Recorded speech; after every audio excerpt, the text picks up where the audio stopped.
Imagine a scenario in a prison where 100 inmates have been given a cryptic challenge, one with incredibly high stakes.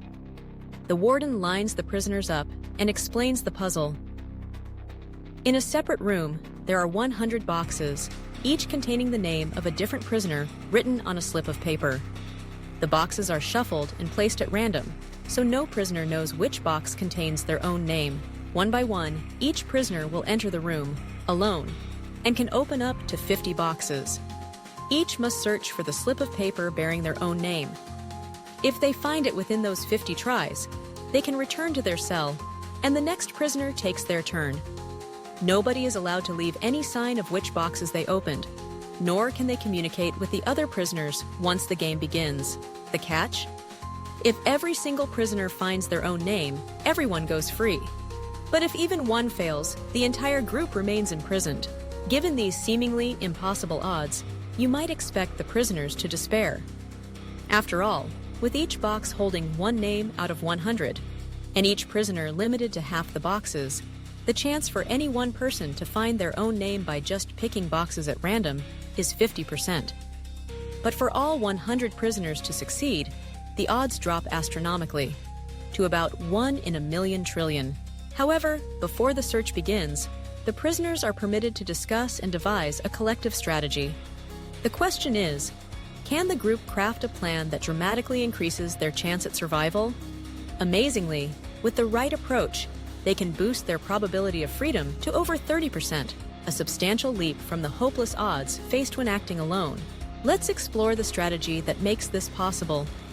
The key is to orchestrate their search paths so that each prisoner isn't just guessing at random, but is instead following a well-defined sequence, rooted in mathematics and the fundamental nature of permutations, specifically, a concept known as cycles. Here's how the strategy unfolds. Each box is labeled with a unique number from 1 to 100. The slips of paper inside, each with a prisoner's name, are randomly placed. When a prisoner enters, instead of making purely random choices, they start by opening the box with the number corresponding to their own prisoner number. Suppose prisoner 42 enters. He begins by opening box 42.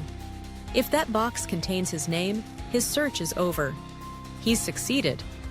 If not, the box contains the name of another prisoner, say prisoner 17. Prisoner 42 then proceeds to box 17 next, and so forth. This process is repeated.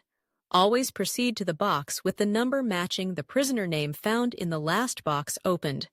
Each step reveals a new name, which leads to the next numbered box, and this sequence traces a unique path based on how the names were initially arranged. This approach relies on the structure of permutations, which can be broken down into cycles, closed chains where following each next link leads eventually back to the starting point.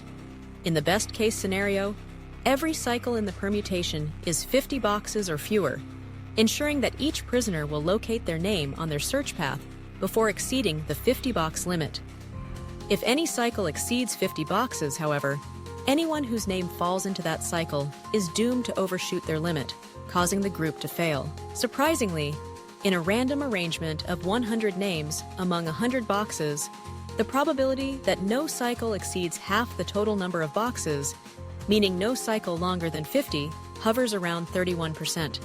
That's a dramatic improvement. Nearly 1 in 3 chances of the whole group's freedom, compared to almost certain defeat if each simply guesses. Why does this clever strategy work? When prisoners all follow the trail determined by their numbered boxes and the slips inside, they're not working independently. Instead, their searches are coordinated by the structure of the permutation, the arrangement of names in boxes, so that if the arrangement doesn't include an overly long cycle, no one is left behind. This brings up a fascinating aspect of probability and mathematics. Often, the most effective solution to a complex problem is one that harnesses the underlying structure rather than fighting against its apparent randomness.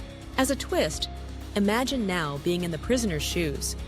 What would you feel knowing your chance of survival could leap from essentially 0 to nearly a third, simply by trusting in mathematical order? It's an inspiring example of strategic thinking, cooperation, and the power of logical reasoning. So what can we take away from this riddle? First, it illustrates how teamwork and smart planning, even in seemingly grim situations, can shift the odds. Second, it shows the real-world power of abstract mathematical concepts like permutations and cycles. A reminder that math is not just about numbers, but about patterns, structures, and connections. Next time you're faced with a challenge that seems unsurmountable, remember the prisoners and their boxes. With creativity, collaboration, and a little mathematical insight, sometimes the impossible becomes possible.